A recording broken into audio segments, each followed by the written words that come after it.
Bonjour et bienvenue sur cette vidéo sur la personne hypersensible en évolution professionnelle et notamment ici la personne hypersensible et son lieu de travail, lequel des deux doit s'adapter à l'autre. Alors, tout d'abord, je vais mettre les choses au clair. Les personnes hypersensibles qui sont dans un mal-être, elles n'ont souvent eu de cesse que d'essayer de s'adapter.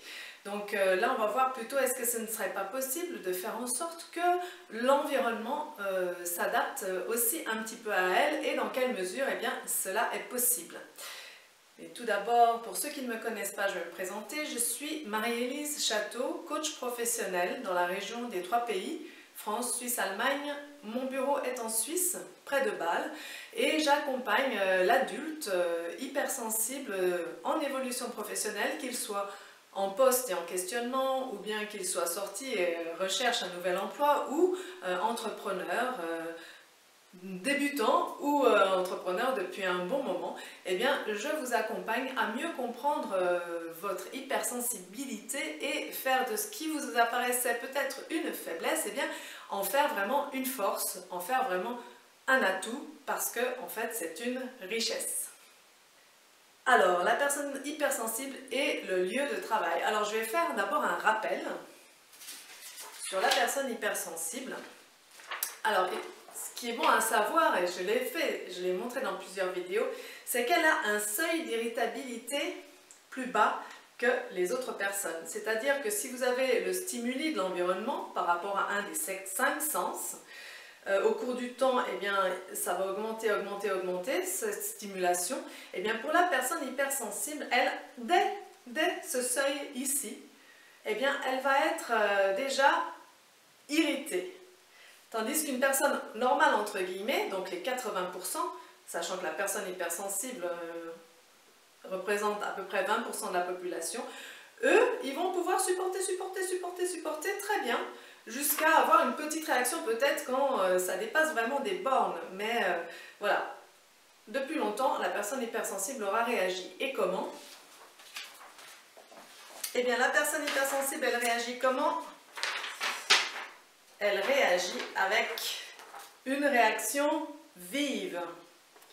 Tandis que la personne non hypersensible, on peut dire normopensante, des fois, ou qui a un fonctionnement du cerveau en linéaire, on va dire, qui n'a pas ce fonctionnement en arborescence, et qui est moins sujette à être irritée par la stimulation, et bien elle va dire, quand ça arrive à ce point-là, ça me dérange un petit peu.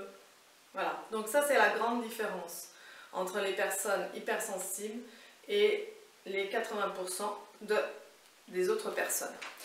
Est-ce qu'on peut vraiment s'imaginer un milieu qui s'adapte aux 20%, d'autant plus qu'il y a autant d'hypersensibilité qu'il y a de personnes hypersensibles?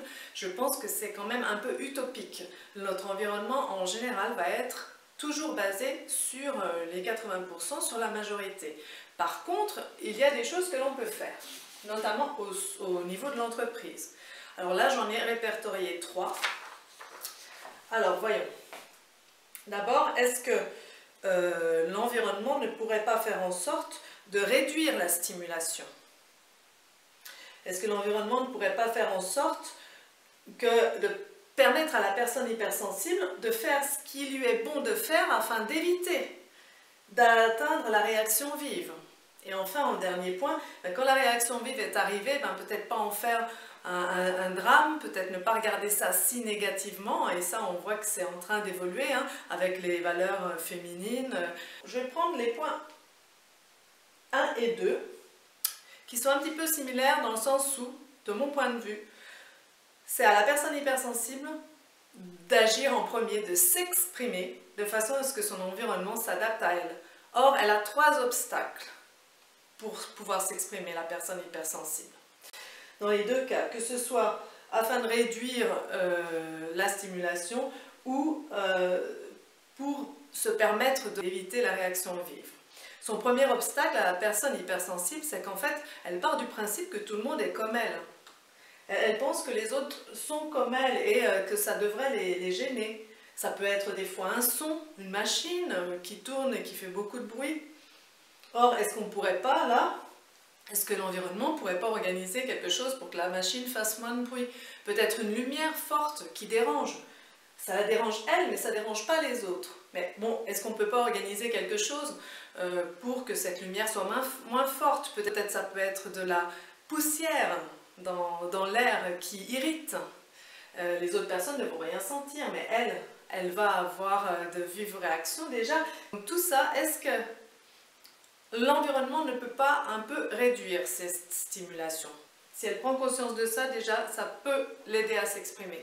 Le deuxième point qui fait que c'est un obstacle à ce que la personne hypersensible s'exprime, eh bien, c'est qu'elle a oublié elle s'est coupée de ses propres ressentis. Ce qui fait que, depuis l'enfance, son environnement, pour la mettre dans le cadre, lui a montré que son ressenti à elle était sans importance. Donc, elle s'est vraiment coupée de ça, coupée de son corps, et c'est vraiment le ressenti, apprendre à ressentir par son corps qu'est-ce que c'est au juste qui me dérange, apprendre à ressentir par son corps qu'est-ce que c'est au juste qui me fait du bien quand justement je suis surstimulée et que j'atteins ce seuil d'irritabilité. C'est vraiment ça la clé. C'est vraiment quelque chose à réapprendre. Le troisième point, c'est l'estime de soi.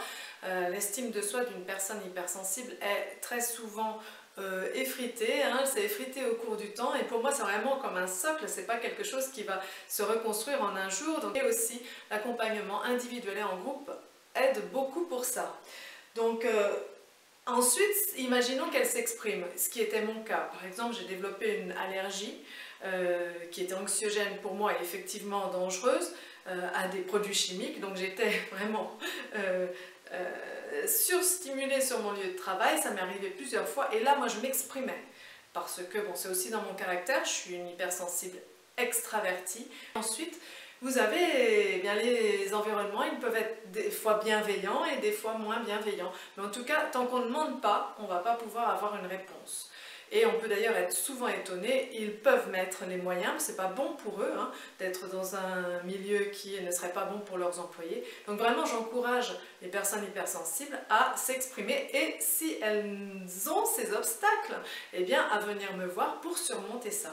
Alors que la personne hypersensible s'exprime, parce qu'ensuite, eh bien, les environnements vont mettre ou pas les moyens, et une fois qu'on a la réponse, bien, on sait aussi mieux si c'est un environnement bienveillant dans lequel j'ai envie de continuer à travailler, ou bien est-ce que c'est un environnement qui ne tient pas beaucoup compte de mes ressentis, de mes besoins, et est-ce que je veux vraiment rester longtemps ici? Voilà, c'est vraiment la clé. Et le troisième point, donc, comme je l'ai dit, c'est accepter de plus en plus les réactions vives des hauts potentiels, qu'ils soient émotionnels ou intellectuels. Et bien sûr, c'est quand même quelque chose à un petit peu réguler, mais voilà, vous avez les clés maintenant pour faire en sorte qu'on n'arrive pas à cette réaction vive chez la personne hypersensible ou à haut potentiel. Merci beaucoup de m'avoir écouté jusqu'à présent. J'espère que vous avez aimé cette vidéo, et si vous avez des questions, des commentaires, n'hésitez pas à les mettre, et surtout n'hésitez pas non plus à vous abonner à ma chaîne YouTube. Je vais mettre de plus en plus de capsules, donc plus maintenant, mais pas seulement, mais orientées sur la personne hypersensible, sur le lieu de travail en évolution ou en évolution professionnelle. Merci pour votre écoute. À bientôt.